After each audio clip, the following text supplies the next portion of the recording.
तो दोस्तों इन्फोसिस ने अपने क्वार्टर थ्री के नंबर को डिस्क्लोज कर दिया है। तो चलिए देखते हैं क्या है क्वार्टर थ्री के नंबर्स के अंदर। डेट बेसिकली यहाँ पर क्रॉस में है।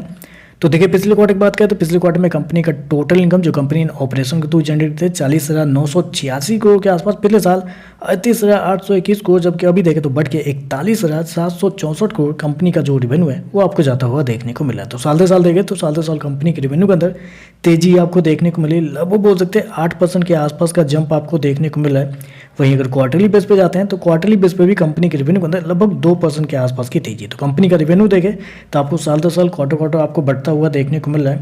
हालांकि मेरे पास बहुत सारे ब्रोकर्स हाउस रिपोर्ट है जो कि आपके सामने आ चुके होंगे। उसमें अगर आप गौर करते हैं तो हर एक ब्रोकर का मानना था कि इस क्वार्टर में कंपनी के रेवेन्यू के अंदर एक अच्छी खासी तेजी आपको देखने को मिल सकती है। लगभग बोल सकते हैं जो एवरेज अनुमान जो निकल के आता है वो निकल के आता है 41,206 करोड़ के आसपास। तो यहाँ पे देखें तो जितना मार्केट का एवरेज अनुमान था उससे बेहतर कंपनी का रेवेन्यू आपको देखने को मिल रहा है। चलिए खर्चे क्या वो देख लेते हैं। तो देखिए पिछले क्वार्टर में 32,445 करोड़ खर्च किए थे। पिछले साल 30,991 करोड़, जबकि अभी देखें तो कंपनी खर्चे 32,953 करोड़ के आसपास आपको देखने को मिल रहा है। तो खर्चे देखें तो खर्चे भी कंपनी के ऑन एन एवरेज कंट्रोल में ही आपको देखने को मिल रहा है। चलिए कंपनी का प्रॉफिट क्या निकलता है वो देखते हैं।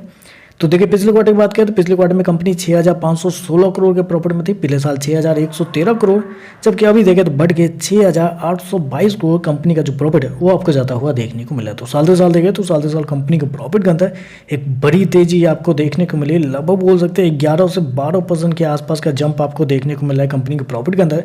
जबकि क्वार्टरली बेस पे जाते हैं तो क्वार्टरली बेस पे भी कंपनी के प्रॉफिट के अंदर लगभग 5% के आसपास की तेजी। तो कंपनी के प्रॉफिट के अंदर देखें तो एक बड़ी जंप आपको देखने को मिला है साल दर साल क्वार्टर दोनों, क्योंकि मार्केट थोड़ा कम उम्मीद लगा के बैठा था कि कंपनी के प्रॉफिट के अंदर तेजी होगी, लेकिन इतनी बड़ी तेजी मार्केट को उम्मीद बिल्कुल भी नहीं थी।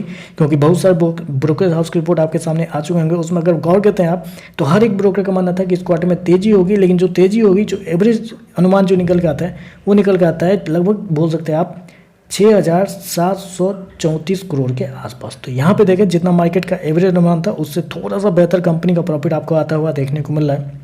चलिए कंपनी का ईपीएस क्या है वो देखते हैं। पिछले क्वार्टर में 15.5 रुपये के आसपास, पिछले साल 14.5, अभी देखें तो बढ़ के 16.5 रुपये के आसपास आपको जाता हुआ देखने को मिला। तो ओवरऑल अगर देखा जाए तो नंबर तो बेहतर आपको देखने को मिल रहे हैं। जितना मार्केट का अनुमान था उससे बेहतर कंपनी के नंबर आपको देखने को मिल रहे हैं। तो चलिए बस आज के लिए बस इतना ही। वीडियो पसंद आए तो लाइक कीजिएगा, साथ में साथ चैनल को सब्सक्राइब जरूर कीजिएगा। धन्यवाद।